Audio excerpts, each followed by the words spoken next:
Hello students, good morning. આજે આપણે ખેતીની આવક ગણીશું, જે તમારા વ્યાખ્યાઓના ચેપ્ટરમાં થોડુંક વિસ્તૃત કહી શકાય એવી વ્યાખ્યા છે. ખેતીની આવક કોને કહેવાય? તો કે આમ તો ખેતીવાડીની પ્રક્રિયામાંથી થતી આવકને આપણે ખેતીની આવક કહેતા હોઈએ છીએ, પણ એમાં પણ ઘણું ડિટેલમાં છે. મેઇન વસ્તુ તમારે યાદ રાખવાની છે, ભારતમાં સ્થિત હોય એવી જમીન પર ખેતીવાડીની આવક થાય અને તો એ કરમુક્ત છે, એના ઉપર ટેક્સ લેવામાં આવતો નથી. ખાસ એ જમીન ઉપર ખેતીને લગતી જ પ્રક્રિયા થયેલી હોવી જોઈએ, ખેતીના હેતુ માટે જ ઉપયોગ થયેલો હોવો જોઈએ. હવે ખેતીનો આવક છે એ કેન્દ્ર સરકાર એના ઉપર આવકવેરો લઈ શકતી નથી, કારણ કે એ રાજ્યનો વિષય છે અને તેના પર કર નાખવાની કેન્દ્ર સરકારને કોઈ સત્તા નથી. ડિટેલમાં જોઈએ તો ભારતમાં આવેલ જમીન કે જે ખેતીના ઉપયોગ માટે ઉપયોગ લેવાતો હોય એવી જમીનમાંથી મળતું ભાડું કે મહેસૂલ એ ખેતીની આવક ગણાય. હવે મેઇન ટોપિક આપણો અહીંયા સમજવાનો એ છે કે કઈ આવક ખેતીની આવક ગણાય અને કઈ આવક બિન ખેતીની આવક ગણાય. તો કે ભારતમાં આવેલી જમીન કે જે ખેતીના હેતુ માટે જેનો ઉપયોગ થતો હોય એવી જમીનનું ભાડું કે મહેસૂલ એના ઉપર મળે તો એ ખેતીની આવક ગણાય. આવી જમીનમાંથી ખેતીવાડીની પ્રક્રિયા દ્વારા મેળવેલ આવક પણ ખેતીની આવક ગણાય, કારણ કે ખેતીવાડીમાં ઘણી બધી પ્રક્રિયાઓ થતી હોય. આપણે શેરડી ઉગાડવાની પ્રક્રિયા, કપાસ કાઢીએ, કપાસ પછી એનામાંથી કપાસિયા કાઢવાની પ્રક્રિયા, એટલે કે બજારમાં એ ઉગાડેલી પેદાશને વેચાણ યોગ્ય બનાવવા માટે જે પ્રક્રિયા કરવામાં આવે છે એની પણ આવક શું ગણાય? ખેતીવાડીની આવક ગણાય.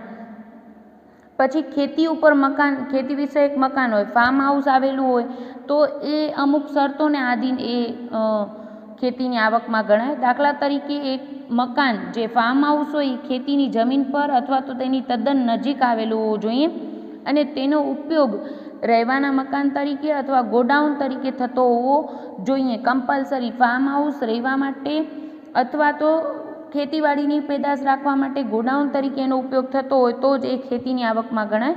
તમે ફિલ્મના શૂટિંગ માટે ફાર્મ હાઉસ આપવામાં આવે છે તો એનામાંથી થતી આવક એ ખેતીવાડીની આવક કહી શકાય નહીં, એ બિન ખેતીની આવકમાં આવે. બીજી વસ્તુ, જે જમીન પર આ મકાન આવેલું હોય તે જમીન ઉપર મહેસૂલ કે સ્થાનિક વેરાની આકારણી થતી હોવી જોઈએ. એટલે કે મહેસૂલની આકારણી થતી હોય એવી જમીન હોય એ મકાન ત્યાં આવેલું હોવું જોઈએ.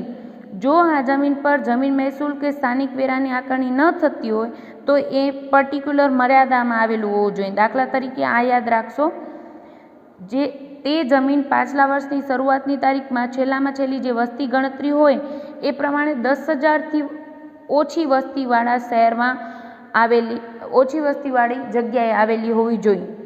એટલે કે એ શહેરી વિસ્તારમાં ના આવતું હોવું જોઈએ. તે જમીન નીચે જણાવ્યા મુજબ હવાઈ દૂરીની મર્યાદામાં સ્થિત ન હોવી જોઈએ. આ યાદ રાખશું આપણે. મ્યુનિસિપલ કે કન્ટેનમેન્ટ વિસ્તારની, એટલે કે જેની વસ્તી 10,000થી વધુ છે પણ 1 લાખથી ઓછી હોય એની 2 કિલોમીટરની હદમાં ન હોવું જોઈએ, 2 કિલોમીટરથી બહાર હોવું જોઈએ. બરાબર. પછી 1 લાખથી વધુ અને 10 લાખથી વધુ ન હોય એવી વસ્તી હોય એ વિસ્તાર હોય, મ્યુનિસિપલ કે કન્ટેનમેન્ટ વિસ્તાર હોય, એના હદથી 6 કિલોમીટર સ્થિત ન હોવું જોઈએ, એનાથી 6 કિલોમીટર દૂરી પર આવેલું હોવું જોઈએ. અથવા તો 10 લાખથી વધુ વસ્તી હોય તો એ 8 કિલોમીટર સ્થિતની હદથી બારે હોવું જોઈએ. ક્લિયર?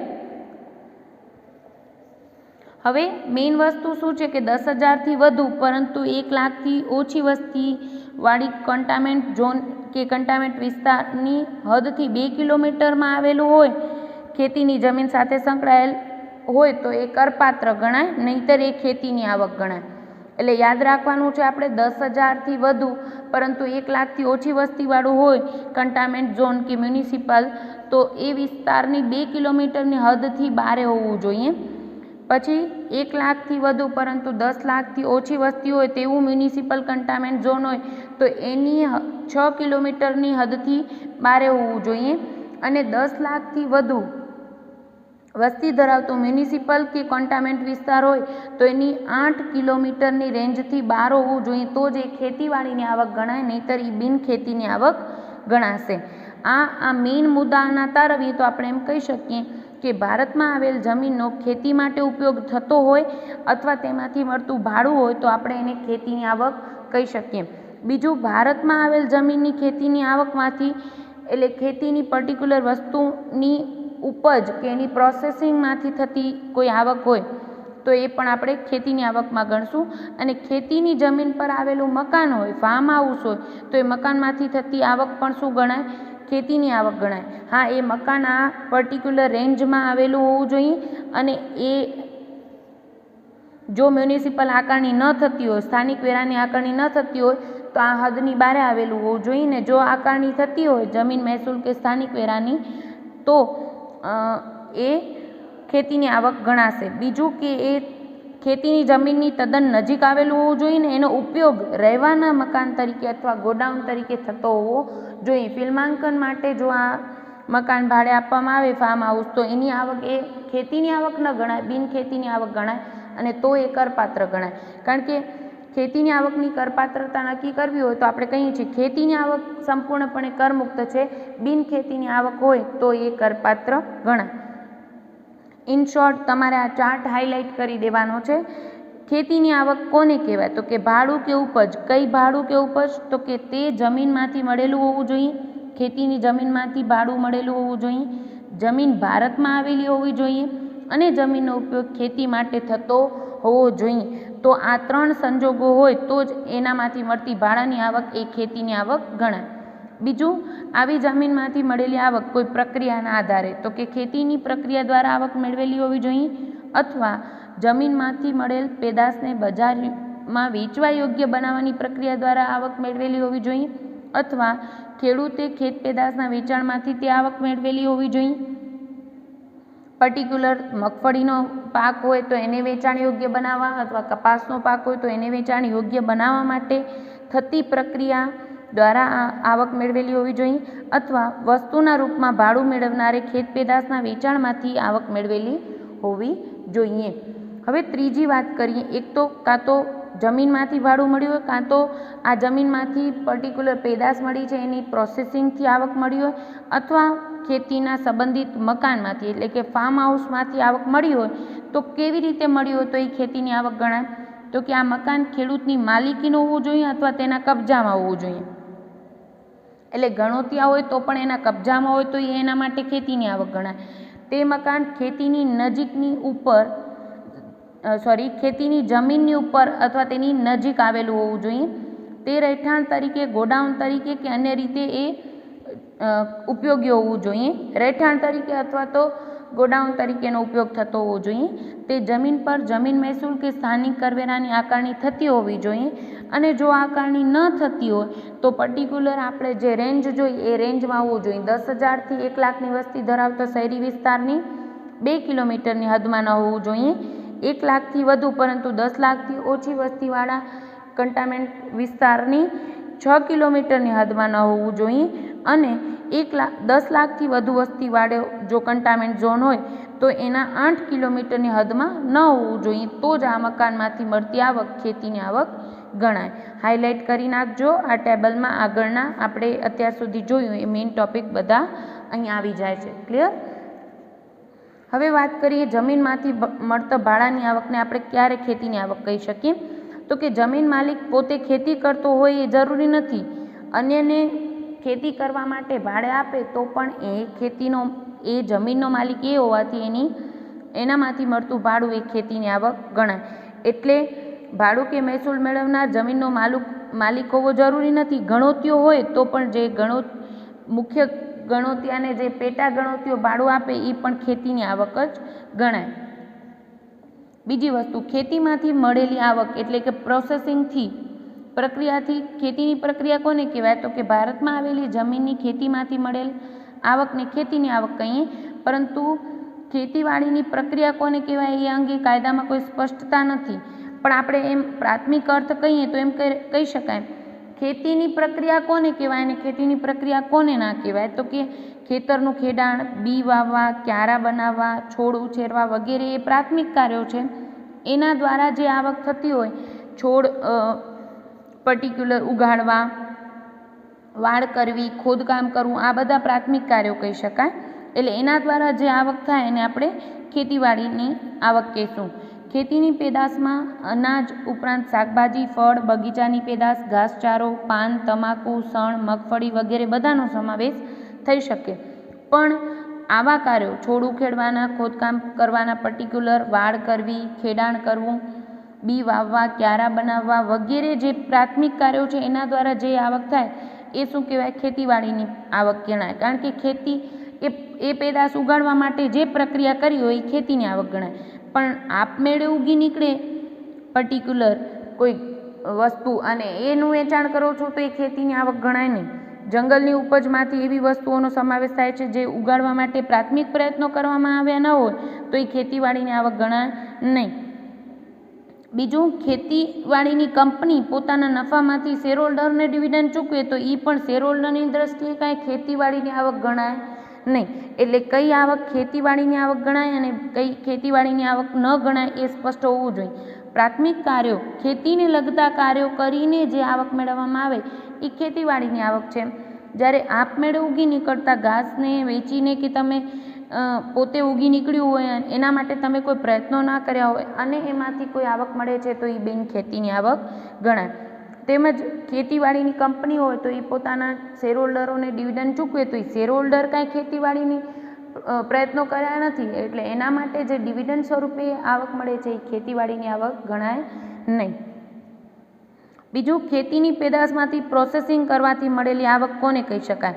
તો કે દાખલા તરીકે કપાસમાંથી કપાસિયા છૂટા પાડવા જીનિંગ કરવું પડે. આવી પ્રક્રિયા કરવામાં આવી હોય તો એ શું ગણાય? ખેતીની આવક જ ગણાય. બીજી સ્પષ્ટતા એ પણ છે કે આવી પેદાશ ઉપજ સ્વરૂપે ભાડું મેળવનારને મળી હોય અને તેના પર પ્રોસેસિંગ થાય તો તે પણ ખેતીવાડીની જ આવક ગણાય. ખેત પેદાશના વેચાણમાંથી મળેલી આવક, ખેતીના હેતુ માટે વપરાતી જમીનમાંથી જે પેદાશ મળે તેના વેચાણમાંથી મળેલી આવકને આપણે ખેતીવાડીની આવક કહીશું. પરંતુ એના ઉપર બીજી કોઈ પ્રક્રિયા થવી ન જોઈએ. જો આ ખેતીવાડીની પેદાશમાં કંઈ વસ્તુ ઉગી છે, એ પેદાશ મળી છે, એના વેચાણમાંથી જે આવક થાય છે એને આપણે ખેતીવાડીની આવક કહીશું. પણ એના ઉપર કોઈ બીજી પ્રક્રિયા થઈ હોવી ન જોઈએ. જો એના ઉપર બીજી કોઈ પ્રક્રિયા થઈ હોય અને પછી વેચાણ કરવામાં આવે તો તે અંશતઃ ખેતીવાડીની આવક અને અંશતઃ ધંધાની આવક કહેવાય. દાખલા તરીકે આપણે એમ કહીએ છીએ કે ખેતરમાં કે વાડીમાં શેરડી ઉગાડવામાં આવી તો શેરડી ઉગાડવા સુધીની જે પ્રક્રિયા કરવામાં આવી એને આપણે શું કહીએ? ખેતીની આવક. પણ એના પછી શેરડીમાંથી ખાંડ બનાવવામાં આવી ને પછી ખાંડનું વેચાણ કરવામાં આવ્યું તો શેરડી ઉગાડવા સુધીની પ્રક્રિયાની આવકને આપણે ખેતીની આવક કહીશું. ત્યાર પછી ખાંડ બનાવવા માટે જેટલા ખર્ચા કર્યા અને પછી એના દ્વારા જે આવક મેળવી એ બિન ખેતીની આવક એટલે કે ધંધાની આવક ગણી શકાય. એટલે અંશતઃ ખેતીની આવકનો કોન્સેપ્ટ અહીંયા આવે છે. ત્રીજી વાત કરી, આપણે 3 વાત કરી મુખ્યત્વે. આ ટેબલમાં પણ આપણે વાત કરી કે ખેતીની આવક કોને કહેવાય? તો કે જમીનનું ભાડું કે ઉપજ, પછી એનામાં પેદાશ જે ઉદ્ભવે એનામાં પ્રોસેસિંગથી થતી આવક, અને ત્રીજું એના ઉપર મકાન હોય, ખેતીની જમીન પર મકાન હોય, ફાર્મ હાઉસમાંથી મળેલી આવક. તો એ કઈ રીતે ખેતીની આવક ગણાય? જો ખેતીની આવક ગણાય તો જ એ કરમુક્ત ગણાય. તો એના માટે અમુક શરતો છે કે તે મકાન ખેતી માટે ઉપયોગમાં લેવાતી જમીનની ઉપર જ આવેલું હોવું જોઈએ અથવા તેની નજીક આવેલું હોવું જોઈએ. તે જમીન ભારતમાં જ આવેલી હોવી જોઈએ. તે મકાનનો ઉપયોગ ખેડૂત પોતે રહેવા અથવા તો કામદારોને રહેઠાણ તરીકે આપે અથવા તો ગોડાઉન તરીકે અથવા તો તબેલા તરીકે એનો ઉપયોગ થતો હોવો જોઈએ. એટલે કે ખેતીને નજીક કાર્યો માટે એનો ઉપયોગ થતો હોવો જોઈએ. જેને ભાડું કે મહેસૂલ મળતું હોય તે આવા મકાનનો માલિક હોય અથવા તો કબજેદાર હોય તો જ તેમાંથી મળતી આવક ખેતીની આવક ગણાય. નહીતર એ મકાન મિલકતની આવકમાં જતું રહેશે. ક્લિયર? તો કરપાત્ર બની જશે. એટલે આ પોતે માલિક હોવો જોઈએ અથવા તો કબજેદાર હોય એ વ્યક્તિ તો જ એના માટે ખેતીની આવક ગણાય, નહીતર એ મકાન મિલકતની આવકમાં જતું રહે. પરંતુ જો તે ખેડૂત હોય અને આવા મકાનનો માલિક હોય કે પછી તેનો ભાડૂત હોય પરંતુ તે મકાનનો ઉપયોગ કરતો પણ હોવો જોઈએ, ખેતી માટે ઉપયોગ ન કરતો હોય તો એ ખેતીવાડીની આવક ગણાય નહીં. જે જમીન પર આ મકાન આવેલું હોય તે જમીન પર ભારત સરકાર દ્વારા લેવાતા મહેસૂલની આકારણી થતી હોવી જોઈએ, એટલે કે સ્થાનિક વેરાને પાત્ર હોવી જોઈએ. આ જ વસ્તુ બે એક વાર રિપીટ આપેલું છે. આપણે અહીંયા પણ એ વસ્તુની ચર્ચા કરી કે સ્થાનિક વેરાની આકારણી થતી હોવી જોઈએ. એ જ વસ્તુ અહીંયા રિપીટ છે, પણ ખેતીનો ટોપિક તમને ડિટેલમાં બહુ આપેલો છે. જો આકારણી ન થતી હોય તો આપણે જે વિસ્તાર જોયા 10,000થી 1 લાખ, 1 લાખથી 10 લાખ અને 10 લાખથી વધુ વસ્તીની પર્ટિક્યુલર અનુક્રમે 2, 6 અને 8 કિલોમીટરની હદની બારે હોય તો જ એ ખેતીની આવકમાં ગણાય. ક્લિયર? અને પર્ટિક્યુલર એ ખેતીના ઉપયોગ માટે જ લેવાતું હોવું જોઈએ. ફિલ્માંકન માટે અથવા તો બીજા કોઈ પણ ઉપયોગ માટે તમે એ મકાનને લ્યો છો તો એનામાંથી થતી આવક ખેતીની આવક નહીં ગણાય. ખેતીના ઉપયોગ માટે જ થતી આવક એ ખેતીવાડીની આવક ગણાશે. હવે ખેતીની આવક અને બિનખેતીની આવકના કેટલાક ઉદાહરણો આપ્યા છે, એ તમે જોશો ડિટેલમાં. મેઇન ટોપિક તમે કરશો પેજ નંબર 39નું ટેબલ, પેજ નંબર 41 અને 42નું ડિટેલમાં ટેબલ રીડ કરશો. મેઇન ઉપર છેલ્લી ચર્ચા આપણે કરીએ તો, કારણ કે આપણે ડિટેલમાં ઓલરેડી જોઈ ગયા છીએ કે ખેતીની આવક કોને કહેવાય, તો આમ કોમન સેન્સથી પણ તમે વિચારો તો તમને ખ્યાલ આવી જશે કે ખેત પેદાશ ઉગાડવા માટે અથવા ખેતીની જમીન ઉપર ભાડું અથવા એના ઉપર મકાન હોય તો એ ગોડાઉન માટે ઉપયોગ થતું હોય અને રહેવા માટે ઉપયોગ થતું હોય તો એ ખેતીની આવક ગણાય. એ સિવાય બીજા બધા સંજોગોમાં એ બિનખેતીની આવક ગણાશે. દાખલા તરીકે ખેતીની આવક કોને કહેવાય, થોડાક આપણે ઉદાહરણો લઈ લઈએ તો જમીનના ભાડુઆત કે પેટા ભાડુઆત પાસેથી મળવાપાત્ર ભાડું, ફૂલ કે વેલા ઉગાડીને તેની થતી આવક.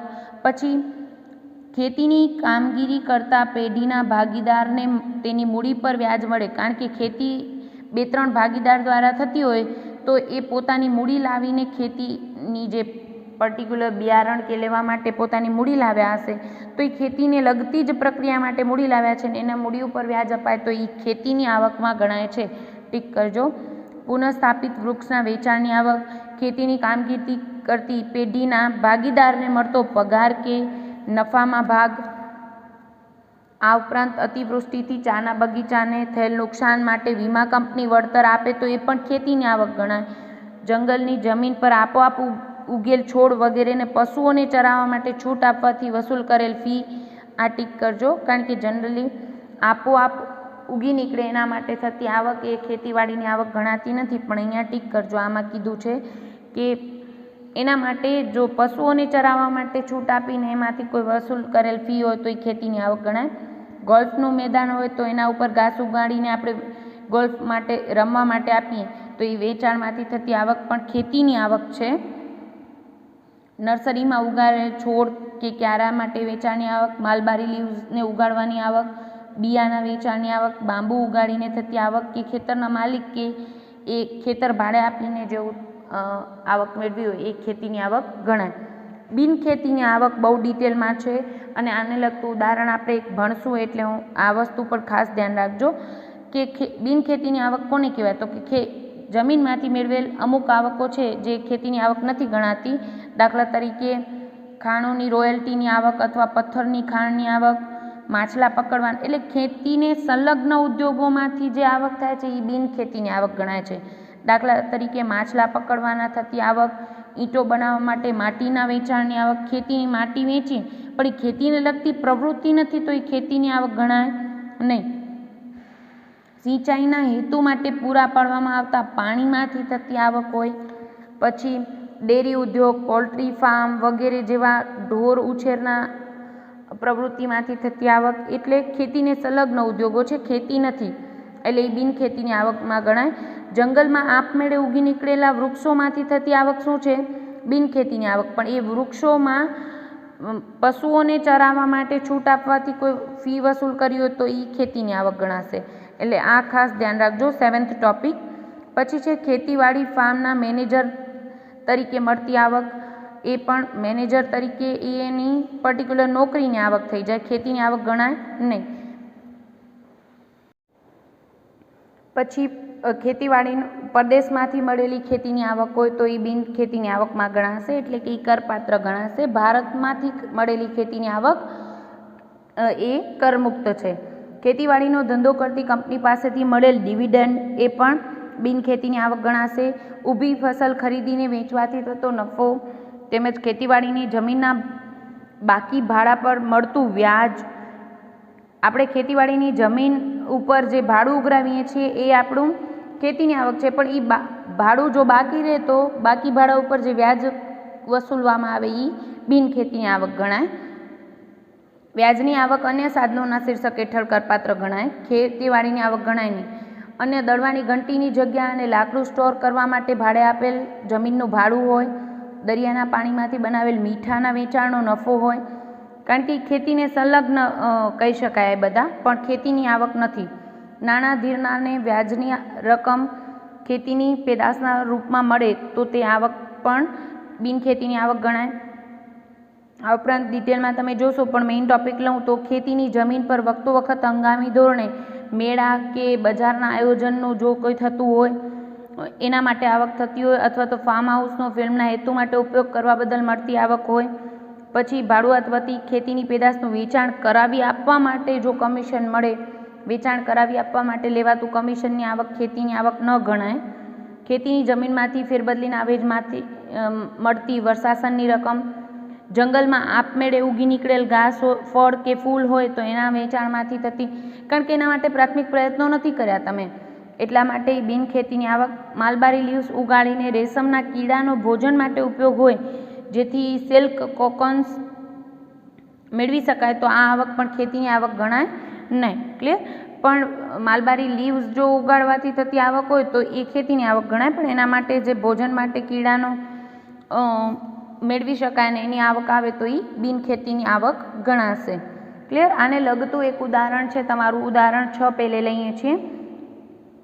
ભારતમાં જમીનમાંથી મળેલી કેટલીક આવકો જણાવી છે ને આવકમાંથી ખેતીવાડીની આવક ગણાય કે નહીં એ તમારે જણાવવાનું છે.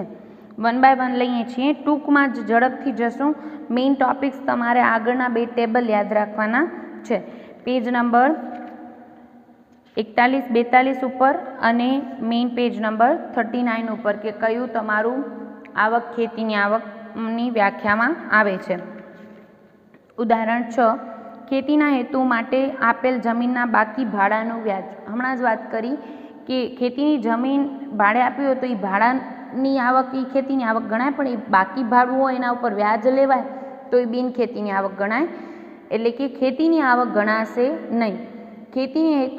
ખેતીના હેતુ માટે જરૂરી ઢોર ચરાઈ માટે વપરાતી જમીનની આવક ખેતીના હેતુ માટે જરૂરી છે તો ખેતીની આવક ગણાશે. ખેતીના હેતુઓ માટે જરૂરી ઢોરની ચરાઈ માટે વપરાતી જમીન ભાડે પટ્ટે આપવાથી મળતી આવક એ પણ ખેતીની આવક ગણાય. જંગલમાં આપમેળે ઉગી નીકળેલા ઝાડના વેચાણની આવક. આ અંગે ઝાડના વિકાસ અને જાળવણી માટે જરૂરી કામગીરી કરવામાં આવી હતી. આપમેળે ઉગી નીકળ્યા છે જંગલમાં અને એનું વેચાણ તમે કરો છો તો એ ખેતી, એ પેદાશ ઉગાડવા માટે તમે પ્રાથમિક પ્રયત્નો કર્યા ન હોય તો એ ખેતીની આવક ગણાય નહીં. ખેતીના હેતુ માટે વપરાતી જમીનના સાદા ગીરો વ્યાજની આવક. વ્યાજની કોઈ પણ આવક ખેતીની આવક ગણાય નહીં. ખેતીવાડી ફાર્મની નજીક સ્થિત મકાનની ધારી લીધેલી આવક. આ મકાનનો એસએસસી દ્વારા ફાર્મની કામગીરી માટે ઉપયોગ થાય છે અને એસએસસી તેનો માલિક પણ છે અને ફાર્મની કામગીરી માટે જ આ મકાનનો ઉપયોગ થાય છે. તેમજ આ ફાર્મ શહેરની હદની 10 કિલોમીટરથી દૂર આવેલું છે, એટલે શહેરી વિસ્તારમાં નથી. આપણે તો ખ્યાલ છે 2 કિલોમીટર, 6 કિલોમીટર અથવા 8 કિલોમીટરની હદની બહાર જોઈએ. આ તો શહેર વિસ્તારની 10 કિલોમીટરથી દૂર આવેલું છે અને આ ફાર્મ અંગે સ્થાનિક જમીન મહેસૂલ ઉઘરાવવામાં આવતા નથી, પરંતુ એ 10 કિલોમીટરની બહાર છે તો એ શું છે? ખેતીની આવક ગણાય. પછી એક ચા કંપનીએ ચાના છોડનું વાવાઝોડાથી થતું નુકસાન અટકાવવા માટે વીમા કંપની પાસેથી વીમો ઉતરાવ્યો છે અને વીમા કંપનીએ દાવો ચૂકવ્યો છે. ખેતીની પેદાશને નુકસાન ન થાય એના માટે વીમો લીધો હતો અને વીમા કંપનીએ દાવો ચૂકવ્યો તો આ ખેતીની જ આવક ગણાય. ખેતીવાડીના કામમાં રોકાયેલ પેઢીના ભાગીદારને મળતું વ્યાજ, કમિશન, પછી મહેનતાણું, બોનસ કંઈ પણ મળે તો એ ખેતીની જ આવક ગણાય. ખેતી 2-3 ભાગીદારો દ્વારા થતી હોય તો આ બધું ખેતીની આવક ગણાય. એક નર્સરીના કુંડામાં ઉગેલા છોડ, શાકભાજીના છોડ વગેરેના વેચાણ દ્વારા થતી આવક ખેતીની આવક ગણાય. બતકા મરઘા ઉછેર માટે થતી આવક ખેતીની આવક ન ગણાય. મત્સ્યપાલનની આવક પણ ખેતીની આવક ન ગણાય. ખાણોની રોયલ્ટી માટે થતી આવક પણ બિનખેતીની આવક છે એટલે ખેતીની આવક ન ગણાય. માખણ અને ચીઝ બનાવવાથી થતી આવક એ પણ ખેતીને સંલગ્ન, આ ચારે કેવા છે? ખેતીને સંલગ્ન ઉદ્યોગો છે પણ ખેતીની આવક ન ગણાય. ફાર્મ હાઉસ ટીવી શ્રેણીના ફિલ્માંકન માટે થતી આવક ખેતીની આવક ન ગણાય. ફસલને સ્ટોર કરવા માટે જમીન ભાડે આપવાથી થતી આવક પણ ખેતીની આવક ન ગણાય. ક્લિયર? એટલે તમારે યાદ રાખવાનું છે ખેતીની આવકમાં કઈ કઈ આવી શકે, તો કે મેઇન 3, એ જમીનનો માલિક પોતે હોવો જોઈએ અને એ ભારતમાં જમીન આવેલી હોવી જોઈએ અને એ જમીનમાંથી ભાડું મળેલું હોય તો એ ભાડાની આવક ખેતીની આવક ગણાય. એના પ્રોસેસિંગથી થતી આવક શું ગણાય? ખેતીની આવક ગણાય. અને એના ઉપર ફાર્મ હાઉસ હોય તો એ ફાર્મ હાઉસનો માલિક અથવા તો પોતે વપરાશ કરતા હોય, ગણોતી હોય તો પેટા ભાડુઆત રાખે તો પણ એની આવક એના માટે ખેતીની આવક ગણાય. અને એ માલિકના કબજામાં હોવું જોઈએ અથવા એનો માલિક હોવો જોઈએ. તે ઉપરાંત એનો ઉપયોગ કાં તો રહેઠાણ માટે, કાં તો કર્મચારીઓને રહેવા માટે, કાં તો આપણે ગોડાઉન તરીકે વપરાશ કરતા હોવા જોઈએ. અને આના ઉપર મહેસૂલ કે સ્થાનિક કરની આકારણી થતી હોવી જોઈએ. જો ન થતી હોય તો નિશ્ચિત આપણે મર્યાદા જોઈ વસ્તીના આધારે અમુક કિલોમીટરની હદમાં ના હોય તો પછી એ ખેતીની આવક જ ગણાશે, જો એ હદમાં ન હોય તો. આટલું યાદ રાખવાનું છે. આ પછી આપણે વાત કરશું મેઇન અંશતઃ ખેતીની આવક કોને કહી શકાય. અમુક ઉદ્યોગો એવા છે એમાં થોડુંક ખેતીની આવક છે અને બાકીની બિનખેતીની આવક છે, તો એ જોઈએ. તો દાખલા તરીકે મેં તમને હમણાં જ ઉદાહરણ આપ્યું હતું કે શેરડીનો ઉગાડી અને ખાંડ બનાવવાનો ઉદ્યોગ છે, તો એમાંથી શેરડી ઉગે ત્યાર સુધીની આવક જે છે એ ખેતીની આવક ગણાય. શેરડી ઉપર પ્રક્રિયા કરવામાં આવે એ બધા ખર્ચા અને એના પછી એનું ખાંડનું વેચાણ કરવામાં આવે ત્યાં સુધીના જે ખર્ચા કે આવક થાય એ શું ગણાય? બિનખેતીની આવક ગણાય, કારણ કે એ ધંધો વ્યવસાય થઈ જાય. ક્લિયર? એને લગતું એક ઉદાહરણ આપણે જોઈએ છીએ. એક એસએસસી દ્વારા શેરડી ઉગાડીને તેમાંથી ખાંડનું ઉત્પાદન કરીને વેચાણ કરવામાં આવે છે. નાણાકીય વર્ષ 2019-20 માટે નીચે આપેલી માહિતી પરથી તેની ખેતીની આવક અને બિનખેતીની આવક નક્કી કરો. આપણે કીધું છે શેરડી ઉગાડવાનો ખર્ચ 7,50,000 થયો. પછી શેરડીને કારખાનામાં મોકલતી વખતે બજાર કિંમત, શેરડી આપણે કારખાનામાં મોકલી ત્યારે એ શેરડીની બજાર કિંમત 12,50,000 હતી આ તૈયાર માલની. પછી એના ઉપર ઉત્પાદનના અન્ય ખર્ચા કરવામાં આવ્યા 7,50,000. ખાંડનું વેચાણ કરવામાં આવ્યું 31,25,000માં અને અન્ય વહીવટી ખર્ચા થયા 3,75,000ના. આપણે કહેવાનું છે ખેતીની આવક કેટલી અને બિનખેતીની આવક કેટલી. તો શેરડી તૈયાર થઈને કારખાનામાં મોકલી ત્યારની જે બજાર કિંમત છે એ આપણી ખેતીની આવક કહેવાય. ઉગાડવાથી કરીને શેરડી વેચી ત્યાં સુધીની, એટલે ખેતીની આવક કેટલી? તો કે 12,50,000 અને એમાંથી ખર્ચા બાદ કરી નાખીએ કે શેરડી ઉગાડવાનો ખર્ચ કેટલો છે? 7,50,000 બાદ કરી નાખીએ. શેરડીનું મૂલ્ય 12,50 બજાર કિંમત, શેરડી વેચી કારખાનામાં અને એમાંથી 7,50,000 ખર્ચો થયો તો શેરડી ઉગાડવાનો, તો 5 લાખ જે આવક કમાણા આમાંથી એ શું ગણાય? ખેતીની આવક. એના પછી 12,50,000માં આપણે શેરડી મૂકી કારખાનામાં, એના પછી એનું ખાંડ બની અને વેચાણ થયું ત્યાં સુધીની આવક શું ગણાય? બિનખેતીની આવક ગણાય. એટલે કે આપણે કહીએ કે ખાંડનું વેચાણ કેટલામાં થયું છે? 31,25,000માં. ખાંડનું વેચાણ 31,25, એમાંથી એને લગતા ખર્ચા બાદ કરી નાખીએ તો શેરડી ત્યાં પહોંચી, શેરડી એનો શું થાય? કાચો માલ. એટલે શેરડી ખરીદી 12,50માં, અન્ય ઉત્પાદનના ખર્ચા કર્યા 7,50,000 અને વહીવટી ખર્ચા કર્યા 3,75,000. આ ત્રણેય માલ સામાન, કારણ કે ખાંડ બનાવવા માટે કાચો માલ શું છે? શેરડી. એ ખરીદી 12,50,000માં, પછી અન્ય ખર્ચા કર્યા 7,50,000 અને વહીવટી ખર્ચા 3,75,000. આટલા ખર્ચા થઈને ટોટલ થાય છે આપણું 23,75,000 અને એ વેચ્યું છે આપણે કેટલામાં? ખાંડ 31,25,000. તો વેચાણ માઇનસ પડતર કરીએ તો 7,50,000 જે આવક થઈ એ શું ગણાશે? બિનખેતીની આવક ગણાશે. એટલે આ કેવું વાત થઈ? અંશતઃ ખેતીની અને અંશતઃ કેવી ગણાય? બિનખેતીની આવક ગણાય. આ સિવાય 3 ઉદ્યોગો બીજા એવા છે કે જેમાં જેની આવક થાય છે એ અંશતઃ ખેતીની આવક છે અને અંશતઃ બિન ખેતીની આવક છે. દાખલા તરીકે ચા ભારતમાં ઉગાડેલ અને તૈયાર કરેલ ચાના વેચાણની આવક છે એ 60% ખેતીની આવક ગણાય છે અને બાકીની 40% એ ધંધાની આવક ગણાય છે. આ નોટ ડાઉન કરશો તમે આ રીતે, ખેતીની આવક કેટલી અને બિન ખેતીની આવક કેટલી, એમાં પણ ચાની અને કોફી અને રબર મેઇન તમારે યાદ રાખવાનું છે. ચા, કોફી અને રબર આટલું તમે નોટ ડાઉન કરી લેશો. ચામાં શું છે, 60% ખેતીની આવક ગણાય છે અને 40% બિન ખેતીની આવક ગણીને એને કરપાત્ર ગણવામાં આવે છે. કારણ કે ચાના પાંદડા ચૂંટી કાઢ્યા ત્યાં સુધીની પ્રોસેસ છે એ ખેતીની ગણાય. પછી એ લીલી ચા આવી ગઈ, પછી એને સુકાવ્યું અને ભૂકી બનાવવામાં આવે, ચાનો પાવડર બનાવવામાં આવે, એટલે પાછલી પ્રક્રિયા ખેતીને લગતી નથી. એટલે એ આવક 40% શું ગણાય, બિન ખેતીની.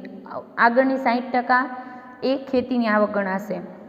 એ જ રીતે રબરની વાત કરીએ તો રબરના પ્લાન્ટ ઉછેરીને રબરનું ઉત્પાદન કરી તેનું વેચાણ કરવાથી થતી આવકનો 35% ભાગ બિન ખેતી છે અને 65% ભાગ ખેતીની આવક ગણાય. એટલે તમે લખશો ચામાં ખેતીની આવક 60% અને બિન ખેતી 40%, રબરમાં 65% ખેતીની આવક અને 35% બિન ખેતીની, 65-35નો રેશિયો. અને કોફીમાં છે, કોફીમાં આપણે 75% ભાગ ખેતીની આવક છે અને 25% ભાગ બિન ખેતીની આવક છે. મેઇન વસ્તુ ધ્યાન રાખજો, કોફી ઉગાડીને મૂળભૂત પ્રક્રિયા કર્યા પછી ભારતમાં તેનું વેચાણ કરવાથી થતો 75% ભાગ ખેતીની આવક છે અને 25% ભાગ બિન ખેતીની છે. એટલે આ શું છે, મૂળભૂત પ્રક્રિયા કર્યા પછી જો વેચવામાં આવે તો, પરંતુ એના ઉપર હજી એ પ્રોસેસ કરવામાં આવે, એટલે કે ઉગાડીને તેના પર મૂળભૂત પ્રક્રિયા સહિત બીજી પણ પ્રક્રિયા કરવામાં આવે તો એ જે વધારાની પ્રક્રિયા થાય તો એ ભાગ બિન ખેતીનો થઈ જાય. એટલે જો વધારાની પ્રક્રિયા, મૂળભૂત પ્રક્રિયા ઉપરાંત વધારાની પ્રક્રિયા પણ કરવામાં આવતી હોય કોફી ઉપર અને પછી તેનું વેચાણ થાય તો 60% ખેતી અને 40% બિન ખેતીની આવક ગણાશે. જો ખાલી મૂળભૂત પ્રક્રિયા હોય તો 75% ખેતીની અને 25% બિન ખેતીની આવક ગણાશે. એને લગતું ઉદાહરણ જોઈએ, ઉદાહરણ 5. અને યાદ રાખશું, આટલું યાદ રાખશું એટલે તમને સમજાઈ જશે. ખેતીની આવકમાં અને બિન ખેતીની આવક અંશતઃ ક્યારે આવે તો કે ચાના બગીચામાં 60% ખેતીની આવક અને 40% બિન ખેતીની આવક, રબરમાં 65% ખેતીની આવક અને 35% બિન ખેતીની આવક, કોફીમાં 75% ખેતીની આવક અને 25% બિન ખેતીની આવક. પણ મૂળભૂત પ્રક્રિયા ઉપરાંત વધારાની પણ પ્રક્રિયા કરવામાં આવી હોય તો 60% અને 40%નો રેશિયો થઈ જાય છે. એટલું યાદ રાખવાનું છે. ઉદાહરણ 5 લઈએ છીએ. શ્રી ટોની રબર, ચા અને કોફીની ખેતી માટેની જમીનની માલિકી ધરાવે છે. આ દરેકમાંથી તેઓ આવક મેળવે છે. આ ઉપરાંત તેઓ છોડ ઉગાડીને તેનું વેચાણ કરે છે. 31/3/2020ના પૂરા થતા વર્ષ નીચે આપેલી માહિતી પરથી 2020-21ના આકારણી વર્ષ માટે બિન ખેતીની આવકો નક્કી કરો. રબરના પ્લાન્ટને વેચાણની આવક કીધી છે, કોફી ઉગાડીને મૂળભૂત પ્રક્રિયા પછીની વેચાણની આવક અને ચાના ઉત્પાદનની વેચાણની આવક અને નર્સરીના છોડ ઉગાડીને તેનામાંથી થતી વેચાણની આવક. સીએમાં પૂછાયેલો છે. આપણે ખેતીની અને બિન ખેતીની આવક નક્કી કરી લઈએ તો કે રબરના પ્લાન્ટમાં 5 લાખ આવક થઈ, એમાંથી રબરના પ્લાન્ટમાં શું છે 65%, 5 લાખના 65% ખેતીની આવક અને 35% શું થશે બિન ખેતીની આવક. કોફીમાં મૂળભૂત પ્રક્રિયા પછી જ વેચાણ કર્યું છે તો રેશિયો શું છે 75% ખેતીની આવક અને 25% બિન ખેતીની આવક. એટલે 3,50,000 આવક થઈ, એમાંથી 75% એટલે 2,62,500 શું ગણાશે ખેતીની આવક અને 3,50,000ના 25% એટલે 87,500 શું ગણાશે બિન ખેતીની આવક ગણાશે. ચાના ઉત્પાદનના વેચાણની આવક આપેલી છે 7 લાખ. તો ચાના ઉત્પાદનમાં શું છે 60% 40%નો રેશિયો, એટલે 60% ખેતીની આવક, 40% બિન ખેતીની આવક, એટલે 7 લાખના 60% ખેતીની આવક અને 7 લાખના 40% બિન ખેતીની આવક ગણાશે. ચોથું કીધું છે નર્સરીમાં છોડ ઉગાડીને તેના પર થતી વેચાણની આવક. તો એ તો પૂરેપૂરી નર્સરીમાં છોડ ઉગાડીને પ્રક્રિયા થાય અને એના ઉગાડીને પછી વેચાણ થાય તો એની જે આવક થાય છે એ શું ગણાય પૂરેપૂરી ખેતીની આવકમાં આવે છે. એટલે આ ઉપરાંત તમને આ લિસ્ટમાંથી પણ ઘણા બિનખેતીની આવક કોઈ આપી દે તો તમારે એ ધ્યાન રાખવાનું છે. આ ચા, કોફી, રબર સિવાયના મોસ્ટ ઓફ કાં તો ખેતીની આવક છે અને કાં તો બિનખેતીની આવક છે. તો જે લિસ્ટમાં આવતું હોય એ તમારે મૂકવાનું. અને ટોટલ મારીએ તો આપણે મળે છે કુલ ખેતીની આવક 3 એમાં ટોટલ 325 પ્લસ 2,62,500 પ્લસ 4,20,000 અને 1,11,07,500 એ શું થશે? ખેતીની આવક, એટલે પૂરેપૂરી કરમુક્ત છે. અને બિનખેતીની આવકનું ટોટલ મળશે 5,42,500 જે પૂરેપૂરી કરપાત્ર છે. ક્લિયર? આ સાથે આપણો ખેતીનો ટોપિક પૂર્ણ થાય છે. અને એ થોડું ડિટેલમાં છે પણ એટલું બધું તમારે મેઇન ટોપિક છે એ ધ્યાનમાં રાખવાના છે. 2 ઉદાહરણ સાથે ક્લિયર કરી લેશો અને કોઈ બી ડાઉટ હોય તો તમે ગમે ત્યારે પૂછી શકો છો. કાલે આપણે લેશું કર આયોજનની પ્રવૃત્તિ, જેમાં કરવેરા આયોજન અને મેઇન ટોપિક્સ લેશું કર ચોરી, કર પરિવર્જન અને કર સંચાલન શું છે એ. ક્લિયર? Thank you.